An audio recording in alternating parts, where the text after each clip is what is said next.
경기도 천마산 중턱의 한 사찰에 이르렀을 때였습니다.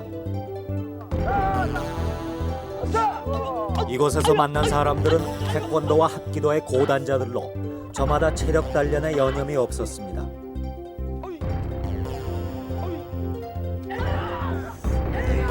이들의 훈련을 단순한 체력 단련이라고 보기는 어려웠습니다. 그보다는 마치 극한 상황에 대비한 지옥 훈련과도 같은 인상이 들었습니다.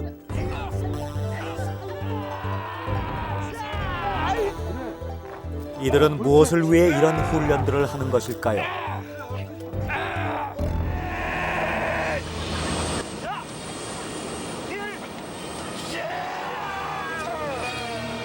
여기 인간 능력의 한계를 시험하는 사람이 있습니다. 그의 목표는 놀랍게도 36톤이나 되는 비행기를 혼자서 끄는 것입니다.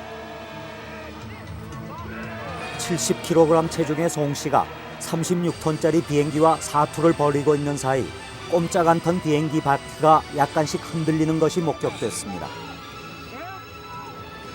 그러고 나서 1시간가량이 경과한 어느 순간 비행기가 끌려오기 시작했습니다. 송 씨는 그렇게 움직이기 시작한 비행기를 혼자서 7m나 끌고 갈 수 있었습니다. 표정만으로도 그것은 거의 무아지경에서 이루어진 일 같아 보였습니다. 성공한 직후 그는 실제로 몇 초간 기절 상태를 경험했다고 합니다. 과연 그는 어떤 방법으로 36톤이나 되는 비행기를 끌 수 있었던 걸까요? 그냥 뭐 힘만 가지고 기공만 가지고 그냥 땡겨서는 얼른 안 딸려옵니다. 땡기면서 최대한 땡겼을 때 몇 밀이라도 물체는 앞으로 오게 돼 있습니다. 힘에 의해서. 오다가 순간 놓게 됩니다. 놓으면 그 흔들바위식으로 흔들바위가 올 때 밀으려면 그건 천하없는 힘도 아마 일반인이 안 되겠죠. 그러나 만약에 흔들바위가 왔다가 갈 때 밀어준다면 0.1mm 갈 거 0.12가 갈 수 있는 힘이 나오거든요. 그러한 원리도 이건 활용을 해야 됩니다.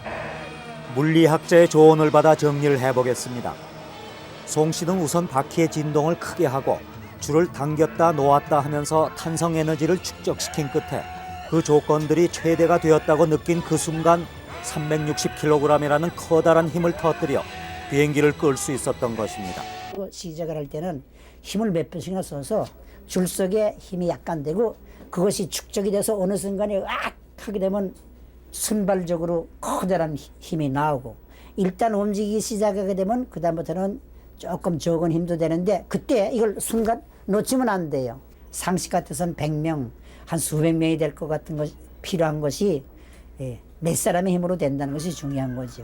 다만 그걸 이분은 단 혼자의 힘으로 했으니까 천하장사죠. 기적의 인간이라 불리는 송 씨는 단 한 차례 가격해서 10cm 두께의 차도를 여지없이 부서뜨릴 수 있습니다. 과연 이 같은 괴력은 어디서 나오는 것일까요? 차력사들은 보통 사람이 상상하기도 힘들 만큼의 힘을 낼 수 있는 사람들일까요? 평소에 일반인들이 차력을 접할 수 있는 기회는 그리 많지 않습니다. 간혹 쇼 무대에 오르는 것이 전부인 차력은 그 분위기 때문에 자칫 단순한 묘기 정도로 비춰지기도 합니다. 그러나 차력사들은 대개 짧게는 십수년, 길게는 수십 년 가까이 차력에 투신해온 사람들로 모두가 각종 무술을 연마해온 그 계통의 고단자들이었습니다. 이들은 차력을 가능하게 하는 비결을 이렇게 밝히고 있습니다. 운동으로서 이렇게 다져져 갖고 어느 정도 그 사람이 자기 몸을 다룰 수 있고 그 순간적인 힘을 쓸 수 있는 그런 단계까지 가야 그게 차력이 가능하다고 봅니다. 차력사들의 묘기는 인간 신체의 한계 능력을 여러 측면에서 생각해 보게 합니다. 사람이 얼마만큼 커다란 힘을 낼 수 있는가라는 의문과 함께 또 하나 궁금해지는 것은 과연 인체는 외부에서 가하는 물리적 힘에 어느 정도까지 견딜 수 있는가 하는 점입니다. 차력에는 위험천만해 보이는 묘기가 적지 않습니다. 특히 신체 일부분에 충격을 가하는 이와 같은 묘기는 더욱 위험스러워 보입니다. 엄청난 무게와 충격에도 다치지 않는다는 것은 매우 신기한 일이기도 합니다. 어떻게 해서 차력사들은 그런 충격을 견뎌낼 수 있는 것일까요?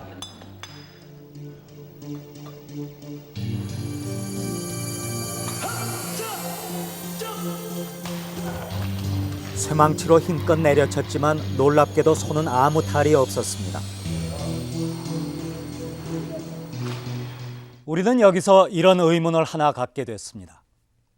차력사들이 보여주는 많은 시범들이 과연 신체적인 단련만으로 가능한 일인가 하는 의문이 바로 그것입니다. 왜냐하면 대부분의 차력사들은 위험을 감수하고 다치고 깨지면서 일정한 수준의 경지에 올랐다고 보여지기도 하기 때문입니다.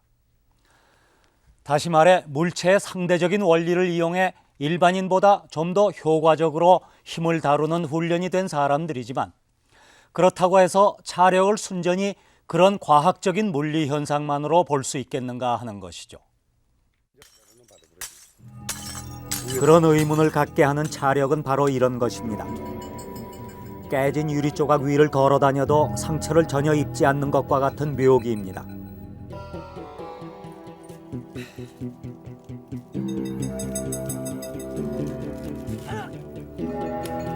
김 씨는 장정 한 사람을 무등을 태워 유리 조각 위를 조심스럽게 걷기 시작했습니다. 그만한 하중이라면 순식간에 베일 가능성을 배제할 수 없었습니다. 이번엔 유리 조각 위에서 좀 더 빠른 속도를 내어 걷기 시작했습니다. 그러나 발은 아무 상처도 입지 않았습니다.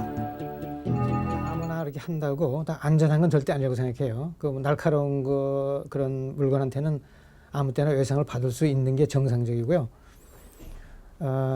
그러나 그 날카로운 물건하고 또 거기에 이 접촉이 되는 부위가 손상을 입는 거하고는 그 상대적인 물리적인 관계가 있거든요. 그 이렇게 접촉이 되는 속도라든가, 그다음에 접촉이 되는 그 각도라든가, 뭐 이런 여러 가지 요소가 있고, 그 중에 하나 중요한 거는 그 사람의 정신 상태가요. 약간 준비가 됐을 때고 안 했을 때는 약간 어떤 상태에 저항하는 그 능력이 좀 굉장히 차이는 안 나지만은 차이가 분명히 나는 건 틀림없죠. 120kg이 넘는 무거운 중량으로 날이 선 칼날 위에 서 있고도 발은 과연 무사할 수 있을까요? 칼날 위에 서 있던 발에는 깊숙한 칼자국만이 남았습니다. 이런 묘기와 비슷한 것은 아마 무당들이 신이 내렸을 때 탄다는 작두를 들 수 있을 것입니다. 어떤 축출한 기나 이것을 응용해서 하는 것이 아니라 내 정신력으로 할 수 있다고 생각합니다. 과연 신이 내렸을 땐 몸이 가벼워져서 탈 수 있다는 무당의 작두를 차력사는 정신력으로 탈 수 있을까요? 우리는 무당의 작두를 구입해 날카롭게 날을 세웠습니다. 무엇보다도 작두에 올라섰을 때 정말 몸이 가벼워지는 것인지 확인해 보기로 했습니다. 작두에 오르기 전 김 씨의 체중은 71kg. 곧이어 날카로운 작두 위에 두 발을 올려놓았습니다. 작두 위에 올라선 뒤에도 무게 변화는 없었습니다. 그리고 날이 선 작두에도 김 씨의 발은 베이지 않았습니다. 날카로운 작두 위에 올라섰는데도 살이 베이지 않는 것은 간단한 실험으로 설명될 수 있습니다. 우리가 연필을 깎을 때 보통 칼날을 엇비스듬히 기울여서 밀어내듯이 움직일 때 잘 깎입니다. 그런데 만약 칼을 연필에 수직으로 갖다 대고 누른다고만 할 때는 약간의 자국은 남지만 더 이상 나무가 베이지는 않습니다. 작두 위에 선 발이 무사할 수 있었던 것은 바로 이런 원리와 같습니다. 밀어내는 것과 같은 그런 동작만 하지 않는다면 웬만해선 칼에 베이지 않는다는 것이죠. 지금까지 우리는 물리적인 원리를 통해 차력의 실체에 접근해 봤습니다. 차력의 원리가 하나씩 밝혀지면서 여러분 가운데는 이쯤에서 더 이상 차력은 불가사의한 요소도 괴력적인 요소도 없다는 인상을 강하게 받으셨을지 모릅니다. 그래서 우리는 다시 처음의 의문으로 돌아가 보고자 합니다. 차력에는 정말 괴력이란 것이 존재하는 것이며 존재한다면 그것은 어디에서 비롯되는 것일까요? 우리는 커다란 충격으로도 잘 깨지지 않는 단단한 차도를 몇 개 준비했습니다. 세간의 차돌 격파 시범으로 손에 괴력을 가졌다고 알려져 있는 송재철 씨의 그 힘을 확인해 보기 위해서였습니다.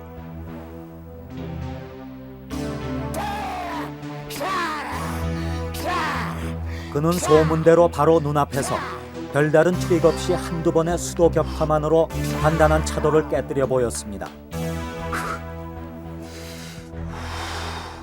이 격파에 이 수도 격파와 각권, 역수 여러 가지 격파법이 많습니다.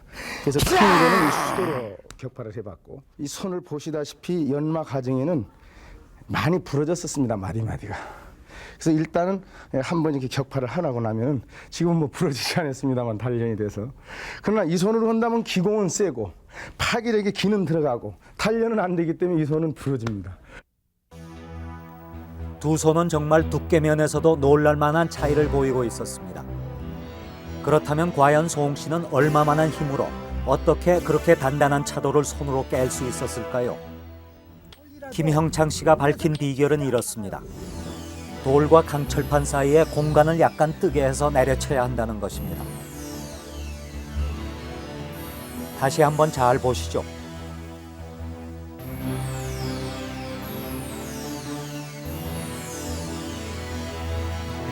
결국 이 원리는 위에서 내려치는 순간 압력과 아래서 동시에 되받는 압력이 합쳐져서 결과적으로 차돌의 한 부위에 강한 충격을 입히는 효과를 가져올 수 있다는 것이죠. 송 씨의 격파 시범을 자세히 돌려보니 그 역시도 돌과 쇠받침대 사이에 약간의 공간을 띄워 움직임의 탄력을 이용하고 있는 것으로 확인됐습니다. 그렇다면 그가 돌에 가하는 충격도는 실제로 얼마나 될까요? 이렇게 조금 기울어서 해야지 그냥 놓고는 안 되지. 아무리 저기 힘센 사람도. 이건 순간적으로니까 압력이 굉장히 크죠. 여기서 필요한 것은 힘보다는 사실 압력이죠. 우리는 일본에서 측정됐던 한 차력사의 격파력을 통해 그 의문을 풀어보기로 했습니다. 격파할 때 충격력과 가속도를 잴 수 있도록 돌에 내려치는 압력을 잴 수 있는 장치를 했습니다. 실험 결과 내려칠 때 가해진 충격도가 종이의 붉은 색깔로 표시돼 나타났습니다. 그것을 기준표와 대조해본 결과 아주 놀라웠습니다. 1평방센티미터당 돌에 가해진 충격력이 무려 600kg이었습니다. 실험에 쓰인 돌보다 훨씬 큰 돌을 깨는 송 씨의 경우는 아마도 그 충격력에 있어 더 큰 힘을 발휘하고 있을 가능성이 높습니다. 그게 자신의 잠재 능력을 발전시키는 거예요. 그 힘을 발달시키고 기르는 데 달려 있어요. 축구 선수는 발의 기술이 있고, 배구 선수는 손의 기술이 있고, 탁구 선수는 또 요 치는 거 기술이 특히 어떤 뭐 초능력이 있어서 그런 게 아니고 자기가 그만큼 운동으로 단련이 되다 보니까 그걸 할 수 있다고 저는 지금 그렇게 느끼고 있습니다. 그것은 도인이 아니고 누구나 다 할 수 있어요. 어느 만큼 내가 수련하느냐에 딸려 있지. 차력이란 결코 신비하고 불가사의한 것은 아니었습니다. 인간이라면 누구에게나 가능할 수 있는 일이라는 것입니다. 단지 인간이 가진 잠재력의 한계를 모르기 때문에 아직도 그것이 하나의 비밀로 남아있을 뿐입니다.